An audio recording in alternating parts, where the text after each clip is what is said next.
High বন্ধু, কেমন আছো? আমি ভালো আছি। তুমি কেমন আছো? আমিও ভালো আছি। এখানে বসো। ওকে, আজকে তোকে একটা গল্প বলি। ওকে, বল।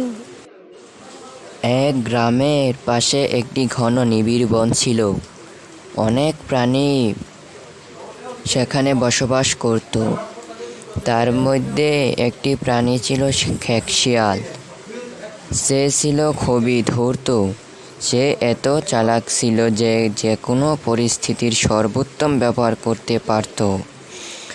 গ্রামের কৃষকরাও খেকশিয়াল সম্পর্কে খুবই উদ্বিগ্ন ছিল, কারণ সে সর্বদাই কৃষকদের মোরগ ও মুরগি চুরি করত। একদিন খেকশিয়াল বন বরাবর যাচ্ছিল। সে সময় সে খুব তৃষ্ণার্ত ছিল, সেজন্য সে পানি খুঁজতেছিল, কিন্তু সে পানির উৎস খুঁজে পেল না। তারপর কি হলো? হঠাৎ সে মাটি থেকে অনেক উপরে এক থোকা পাকা রসালো আঙ্গুর দেখতে পেল। খেকশিয়ালটি বারবার উপরের দিকে লাফাচ্ছিল, কিন্তু সেটি পারতে ব্যর্থ হচ্ছিল।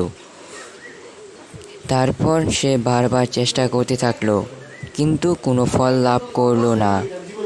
সে খুব ক্ষুধার্ত ও তৃষ্ণার্ত ছিল, তাই সে দুর্বলতা অনুভব করলো। সে এটা খেতে না পেয়ে নিরানন্দ বোধ করলো।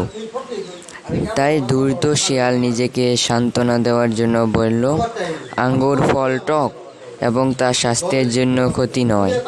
সুতরাং আমাদের এই গল্প থেকে এটাই শিক্ষা নেওয়া উচিত যে আমরা যা পেয়েছি তা নিয়েই আমাদের সন্তুষ্ট থাকা উচিত। বন্ধু, তুমি ঠিকই বলেছো। আমাদের যা আছে তাই নিয়ে সন্তুষ্ট থাকা উচিত।